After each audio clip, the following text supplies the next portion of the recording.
people are reading about this massive and shameful disgrace that unfolded under the watch of a Liberal Speaker and a Liberal Prime Minister.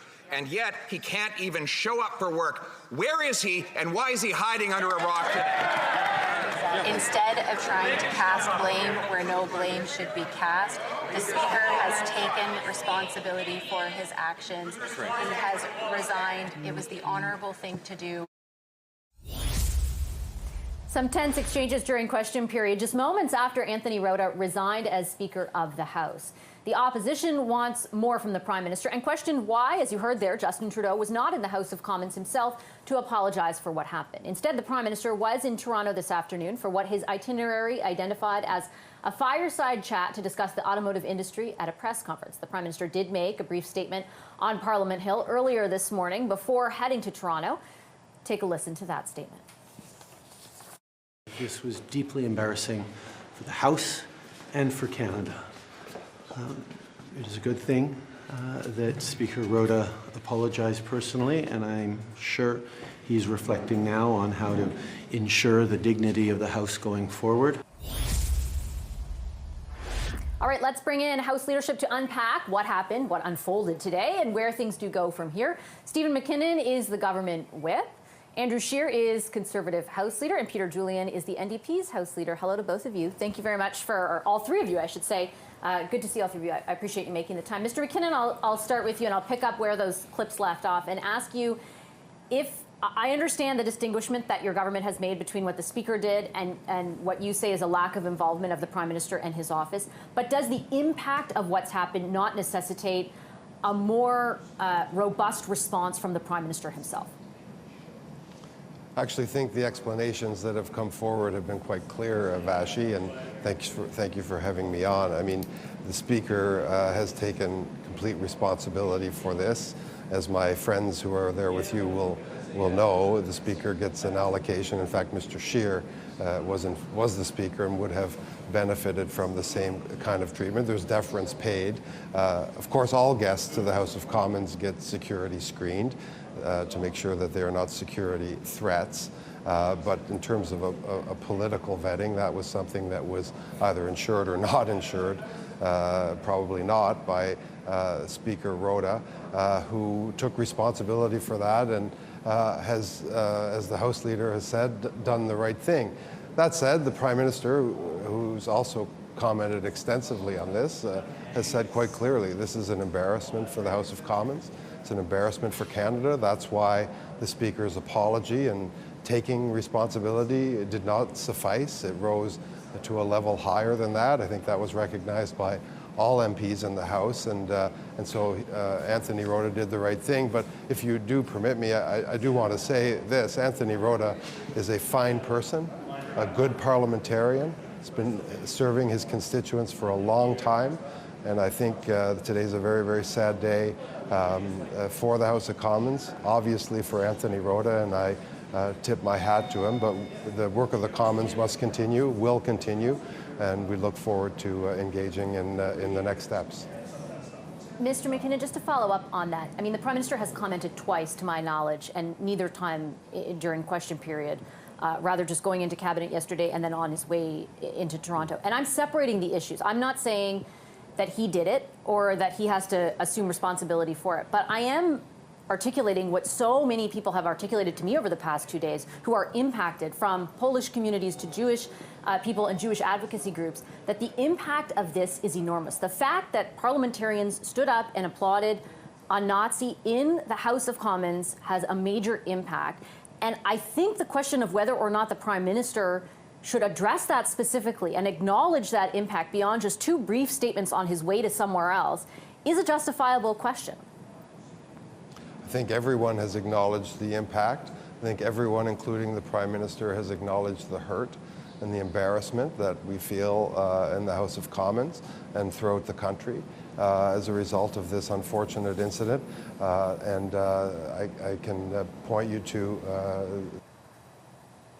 media that the Prime Minister engaged in. I can point you to a number of interactions of the House Leader, the debates in the House, where I think all have acknowledged the hurt and the significance of what has occurred. And the need to make good for it, and that's what the Speaker has done today by acknowledging his responsibility and by doing the right thing and stepping down. Mr. Scheer, you did serve as Speaker for a number of years here. Your party continues to say that more of the blame for this lies with the Prime Minister's office. It's not just the Speaker. Is it not conceivable that the Speaker did, as he says and he insists he did, do this entirely on his own, and therefore the justifiable reaction to that is to resign? Well, it's important to remember that there are several agencies that would get the guest list from different parties, from the Speaker, from the Prime Minister's office, and that list is supposed to be vetted. So one of two things happened. It either wasn't vetted and nobody went through the list of people who are going to be in the same room as the president of Ukraine, who is fighting for his country's life against an illegal invasion and against a government that uses propaganda to justify its illegal invasion. Either no one thought to take a look at the names, or someone did and failed to notice that this person fought in the Waffen-SS in the 40s. Neither of those answers are sufficient, but we can't even get that answer from Justin Trudeau because he's hiding, and he's so desperate to avoid any blame on this that that he's ducking out. He was in Ottawa today. He was in Ottawa yesterday. Wouldn't show up. And to the point that people have made is that the gravity of this situation, the fact that the Prime Minister of Canada, members of Parliament, unwittingly gave an ovation to someone who actually served in a Nazi division, requires a response of that same magnitude. So I think to send a message to our allies, to Jewish Canadians, people who have had to flee Ukraine now or in the past against Nazi atrocities, requires the Prime Minister to show up for work, answer questions, and explain how his office allowed this to happen. Do you acknowledge, though, that there is a world in which, I mean, I would find it hard to imagine that he would know somebody or someone in his office would know somebody like this would be there and think things could go ahead? Like, do you acknowledge there is a world in which that exactly what the Speaker has said is actually the fact? But there is no denying the fact that all these agencies that would have seen that list, the Parliamentary Protocol Office, the RCMP, our wouldn't they Foreign just check Affairs, the box about whether or not they, have well, criminal intent or things like that? If the Prime Minister of Canada is going, if Justin Trudeau is going to come to the House of Commons and say, hey, when I invite the President of Ukraine over, we don't check and see who's going to be in the room. If that's his answer, let him show up and say that answer. That's not sufficient to me. There's a duty of care that our Prime Minister has. As Canadians, we should demand that when we invite a foreign head of government to come and address our Parliament, that trip is going to be successful. That visit will elevate Canada on the world stage. It will strengthen our partnerships. So it's not good enough. If the answer is we didn't bother checking as to who is going to be in the room, that's a problem in and of itself. I think, Mr. Julian, what the government has said so far is that there was a check, but that it was security-based in nature and that there wasn't any sort of political vetting that occurred. The Conservatives today called for some sort of study more formally through a committee, perhaps, of exactly how this all unfolded. Would your party support something like that? I have no doubt that committees will be looking into this. I mean, the reality is that this is a shock to all Canadians. I'm profoundly disturbed, I think we all are, of the impact on Jewish Canadians, given the fact that this man fought with the Waffen-SS and the implications for the murders, the 6 million murders of the Holocaust. The reason why Anthony Rota had to step down and the NDP raised this yesterday morning, we were gratified that the other parties eventually joined in, but we felt the transgression was so serious, but also that link of confidence between the Speaker and members of Parliament was broken because the Speaker and Mr. Scheer had that responsibility as Speaker as well, has the ability to introduce dozens of people to the House of Commons, to be honoured by the House of Commons in any given working week. Does that need to change, given what's happening? I think there are a lot of things that we need to reflect upon because there is no doubt that we have hurt many people, and there is no doubt, I think collectively as parliamentarians, that we have to look at ensuring that this never happens again. And that's certainly what the NDP is most concerned about. This was a first step today with Mr. Rota stepping down. It is a sad day that he had to step down, but he absolutely had to do that. That was the right decision. But there is much work for us to do as parliamentarians to make sure this never happens again. Mr. MacKinnon, in that vein, your party yesterday introduced a motion that would have struck the fact that this happened from the record. Given the blowback and reaction from communities affected to that measure, do you regret doing that today? Well, look, I think that was a good faith effort to make sure that whatever could be done to correct that wrong was done. Today, we voted unanimously on probably a better solution to that, which was to that the House reaffirm all sorts of things, including its lack of approval for what occurred last Friday. So, look, on Mr. Julian and Mr. Scheer's comments, I think that a very significant lesson has been learned that subsequent speakers will be very, very careful about who they allow into the Speaker's gallery, who they introduce to the House of Commons. But is that just, sir, pardon the interruption, Mr. MacKinnon, is that just an assurance, or will there be processes put in place to avoid something like this from ever happening again? Well, Vassy, in many cases in life, as in politics, some things are self-correcting, and I can't imagine that any speaker in the future will make an introduction of anyone to the House of Commons without a proper vetting and a proper look through that person's background. So in some cases, you know, as much as this is a significant event, we should not underestimate how significant it is. We should not underestimate the hurt that it has caused, or the embarrassment, for that matter, that it has caused to Canadians and to the House of Commons. We do have a lot of work to do here. We have an affordability bill before the Commons that we are currently debating. We have a lot of important work to do. We have to elect a new speaker forthwith, and we'll be going about that business as well. Canadians send us here to do some business, not to be seen to be playing all these sort of who got you games. There's been a very clear explanation of what has transpired here. There's a very clear fix for ensuring that this kind of thing doesn't happen again. It's not for nothing that in the 150 years of the House of Commons, there's no precedent for this. So I think what we ought to do is look at the very clear explanations of what has transpired, look at the very significant price, historic price, that the Speaker of our House, everyone's Speaker, the Conservative Speaker, the Liberal Speaker, the New Democratic Speaker, the Bloc Speaker, look at the price that he has paid for what has transpired, and then move on and look after the things that Canadians have sent us here to do, which is to get a lower cost of living, job opportunities. That's very much the work the Prime Minister is focused on. That's very much the work the government's focused on.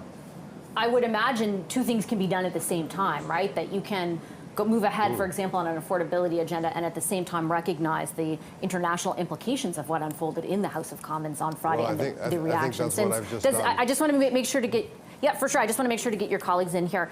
Mr. Scheer, does Mr. MacKinnon have a point that obviously, given what's happened here, no speaker is ever going to make that same mistake twice? Or do you think there needs to be something that changes in the way, you know, in the formalities of how this unfolds in the future? Well, it is very typical of Justin Trudeau to try to say that there was a gap in the rules, or there was a problem that allowed this to happen that has nothing to do with him. The government House leader has confirmed that the list of all guests were submitted to the protocol authorities, who report up through eventually to the Prime Minister. That's important to note. I was Speaker when the law was changed, and the Parliamentary Protective Service actually reports to the RCMP, which reports to the government. So there was a list of attendees. It seems like no political vetting, no background checks were done. That's the problem. That's the gap. But if that changes, does that rectify it going forward? Do you mean if it changes that the government does their job? Yes, it would prevent it from happening. We have to remember, if no vetting was done, this particular incident happened because the Speaker invited someone. But if the government is saying there was no background checks on anybody who was in the same room, in some situations mere feet away from President Zelensky, that is a huge problem. It could have been... Well, they did say there were security checks, and to be clear, nobody was a criminal threat, but the political vetting clearly didn't happen. Even on the political ends. Again, this is not just a case of wanting to ensure President Zelensky's safety, which is, of course, paramount. but he is engaged in the fight of his life against a hostile state that uses propaganda and disinformation to justify their illegal actions and undermine the efforts of Ukraine to shore up support with its allies. So beyond just the physical safety of President Zelensky, Justin Trudeau had a duty of care that rises above that to make sure that there isn't this incredibly embarrassing incident. I mean, I cannot think of another. He did acknowledge how embarrassing it was, to be fair. Where is he? How come he couldn't come to the House of Commons and answer these types of questions? Who in his government had the list of invitees? What is Justin Trudeau's protocols for these types of screenings and background checks? We don't know because he won't show up and rise to the moment. This is an incredibly embarrassing time for Canada, for our stature in the world, and Justin Trudeau needed to show up for work today, and he didn't. Mr. Julian, just a quick question to you to conclude, because I'm already going quite heavy. The two of you, actually, speaking of work, came from a meeting, I believe, of House leaders. Can you explain what's going to happen now? Have there been any agreement or determination about the process to replace the Speaker? There is an obligation in terms of the standing orders to move immediately to an election. I think we're discussing about how best to ensure that we can continue working in the House of Commons, give enough time for members of Parliament, because physically they have to be in the House to vote. For it, right? Yeah, so those are things that we're working through. And I will say this, the House leaders work very well together, and I think we've shown that both around the public inquiry for foreign interference and are showing it again now. And that's important, that all parties are stepping up so that we can actually put in place a process that Canadians can be proud of. Do you think there'll be a new Speaker by the end of the week? I think that's part of the discussions we're having, and I'm hoping that we will come to some agreement soon. All right, look forward to that news. Mr. MacKinnon, Mr. Scheer, and Mr. Julian, thank you very much for your time this evening and the discussion. I appreciate it.